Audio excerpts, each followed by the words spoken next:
Okay, so welcome back to the Grant Garage. Today what we're replacing is part of my tire sensor. My sensors work completely fine, but I'm leaking air around the valve stem with the rim. If you spray it and kind of wiggle this, you can see all the bubbles coming from it. So I have to probably refill the tires every day or two.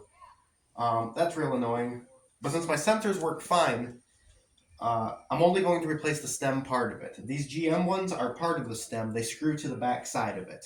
So you do have to break the tire down. Uh, I will be able to do that a little bit easier than a lot of people because I have a tire machine with the bead breaker. There's other ways you can do it. However you do it, make sure you're careful. The sensor is right here behind it on the rim, so just make sure whatever you do, you're not really close to that and hurting it. In the past, I've driven another vehicle up on the tire, and it'll drive it down. Sometimes you can put a board up against it, drive up the board, that'll push it.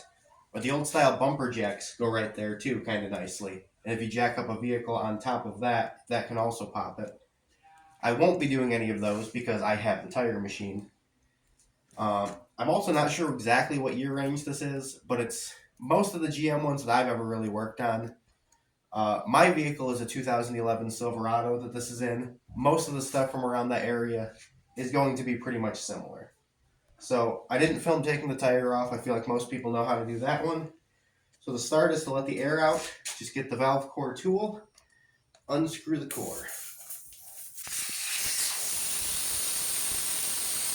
So right now we're just going to let that drain, and then we'll get it over to the bead breaker. Okay, so I've got the core out of there. I did put a mark on the tire here corresponding to where the valve stem is. I probably don't actually have to do that because I don't intend to, at this point, break the backsides bead off of there, so it's not going to spin on the rim. I put it there just in case. That way I don't have to rebalance it when I'm done. So now I'm going to take it over to the bead breaker and pop it off of the bead.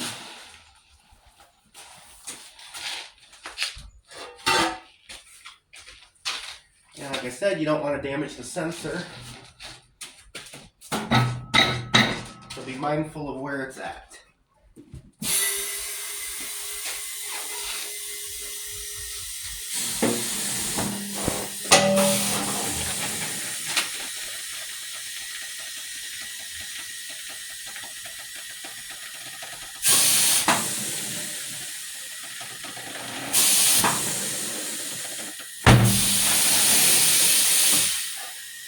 Trying to be real gentle with it.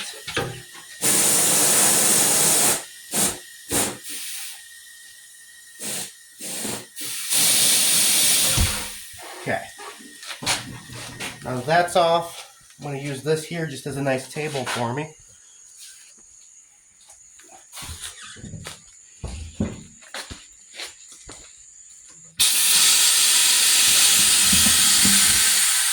I'm going to clamp it down just to kind of help me out. Now, actually I can bring it around to you. Looking right here, this is your tire sensor. And there's a screw right at my fingernail that you probably can't see, but it's a little tiny screw and that actually screws this to it. You can see it. So now I have to get this entire assembly out, swap out the valve stem, and then put it back in. Alrighty, so once again, I have the tire machine and it's helping me. I just put the duct down here and pushed it down and locked it in place. But anything can actually kind of help here. It's, you can have anything holding it, something heavy. The tire machine, obviously, because I have it. You could use an assistant, but my assistant has the phone right now filming this.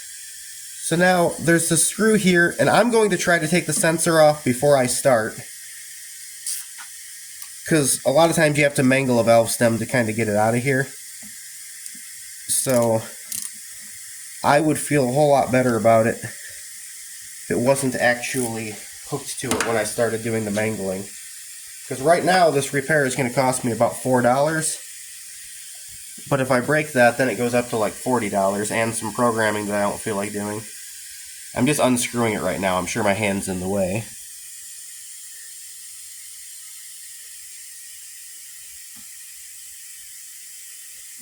Okay, the screw is out. Sensor should just pull off.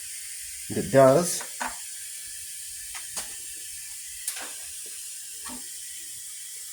I'm going to set that aside.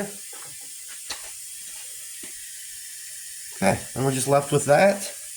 And I think the rest of this I'm going to try to remove the same way I do with normal valve stems, by grabbing this with side cutters and prying downward.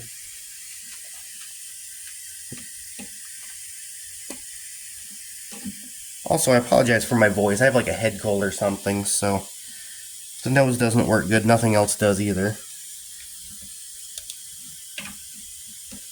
And since this is garbage, I don't have to worry about breaking it, which is good because I just did.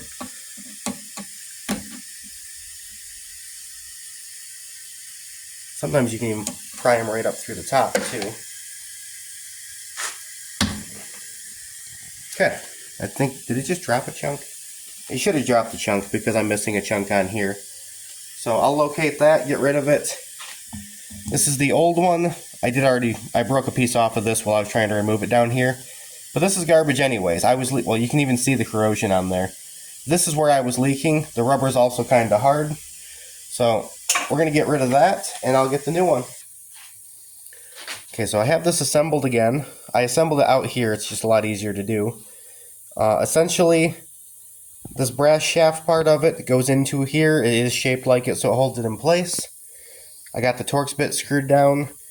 I already forgot what the torque spec was, but it's very low. It does feel like it kind of has like an interference on the threads to make it drag a little bit so it can't loosen up. Because obviously it's in a tire, it's going to shake all over the place. So it's not very tight. So if you're questioning it, it's probably tight enough already.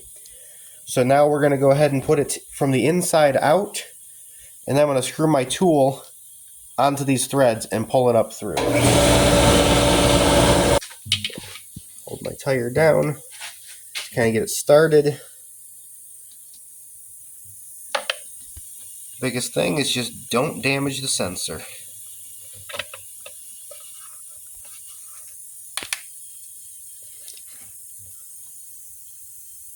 Okay, that one is being fairly stubborn.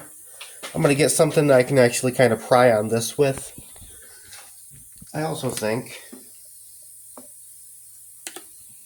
lubricate it a little bit there.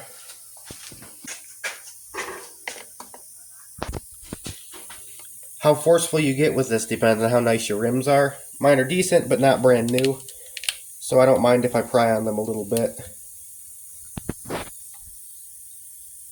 Okay, I felt it. I think it's in. Now I'm just going to shine a light around there and make sure. A lot of times I kind of do that a little bit too. So as long as that's good, I can put the tire back on. Okay, so I did shine a light in here and just made sure it was seated all the way. Gave it a few more wiggles. Now I can take this tool off of there.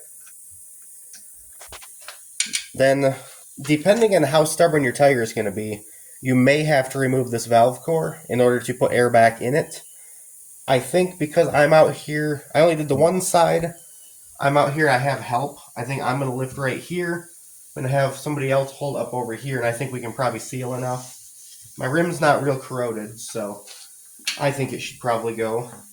If it's stubborn, then we have to take the valve core off because air goes in quicker. Okay, now we got it back on here. We didn't have to pull the core on it. It was pretty easy. The only thing to do now is we separated this entire bead and we replaced this here. So we just want to check it for leaks. This has water in it. I'm just going to kind of spray some all around this bead. It's very rusty water, but it'll work. Might have to refill it actually.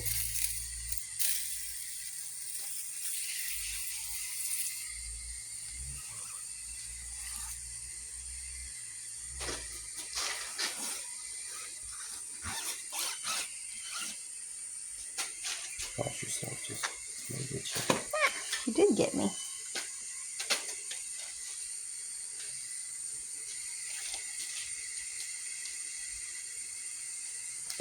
Okay, I don't see any bubbles on the bead.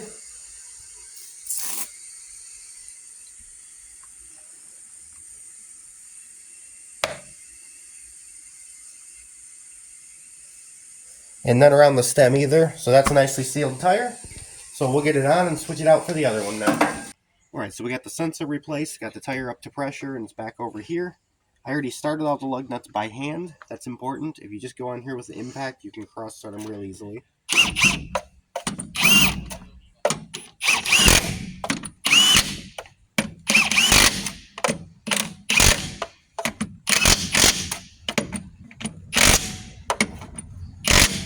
And I have this on a low setting. I'll go back afterwards with the torque wrench.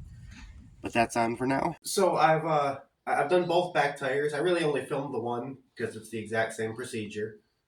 Kind of recap it a little bit there. It's obviously remove the tire. You only have to break down the one side with the valve stem, hold it down somehow, and the valve stem just unscrews, the new one screws on, and put it all back together.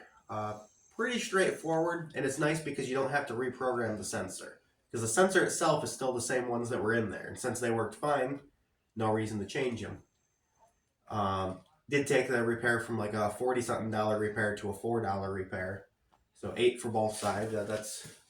That's pretty doable. Like I said, I can do it myself because I have this. You can do it yourselves without that with those other methods I mentioned earlier for getting it off the bead. Not the easiest, but it can be done if you don't want to pay a shop to do it. But yeah, those are back on. I don't have any funny lights, so I know I didn't damage the sensors at all. And that's it for this video. Thanks for watching.